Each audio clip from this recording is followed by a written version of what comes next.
Kamu pernah gak sih mau ngomong satu kata tapi yang keluar malah kata lain? Misalnya mau bilang sendok, yang keluar malah bilang sabun. Atau pernah juga lagi manggil seseorang tapi tanpa sadar malah nyebut nama orang lain?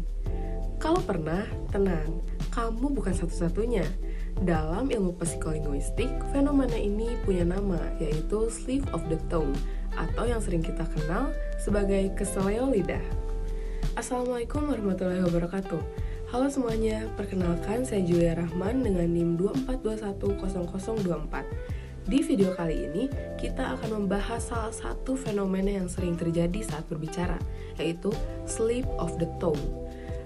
Menariknya, kita juga akan melihat contoh nyata dari penyanyi Indonesia, yaitu Isyana Sarasvati, yang ternyata pernah jadi objek penelitian dalam sebuah jurnal psikolinguistik. Oke, sebelum melihat contohnya, kita pahami dulu teorinya. Slip of the tongue merupakan kesalahan berbicara yang terjadi ketika seseorang sebenarnya sudah mengetahui apa yang ingin diucapkannya, tetapi kata yang keluar justru berbeda. Fenomena ini bukan berarti seseorang lupa berbicara ataupun mengalami gangguan bahasa. Sebaliknya, hal ini menunjukkan bahwa proses produksi bahasa dalam otak berlangsung sangat cepat sehingga sesekali dapat terjadi kesalahan dalam memilih atau menyusun bunyi maupun kata. Nah, menurut penelitian Nur Rohman 2021 yang berjudul Analisis Senyapan dan Kilir Lidah pada Produksi Ujaran Belibetnya Isyana Sarasvati, kilir lidah dapat muncul karena seseorang berbicara tergesa-gesa, tidak sengaja, atau kehilangan konsentrasi. Selain itu, kesalahan dapat terjadi pada tingkat bunyi, suku kata, maupun kata. Nah, sekarang kita lihat contoh nyatanya. Contoh yang akan kita gunakan berasal dari beberapa cuplikan video Isyana Sarasvati yang juga betul nggak? Ada Aulia.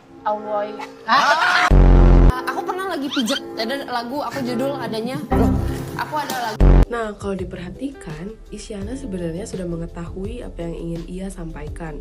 Namun, kata yang keluar justru berbeda dari yang dimaksud.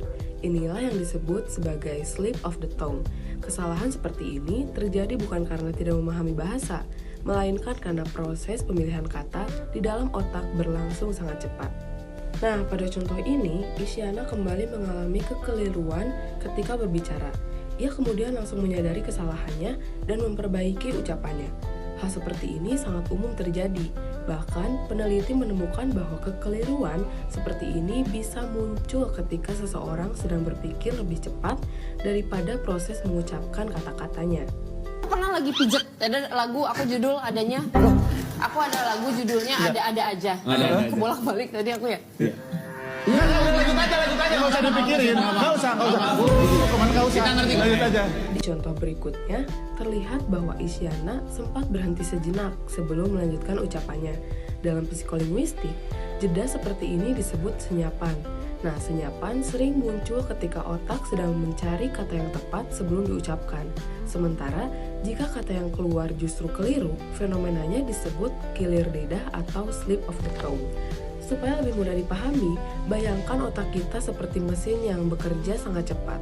Sebelum kita mengucapkan satu kalimat, otak harus melakukan beberapa proses sekaligus. Mulai dari menemukan apa yang ingin disampaikan, memilih kosakata yang tepat, menyusun bunyi-bunyinya, lalu mengirimkan perintah kepada organ bicara. Karena semua proses itu berlangsung hanya dalam 1 detik, terkadang terjadi sedikit kesalahan.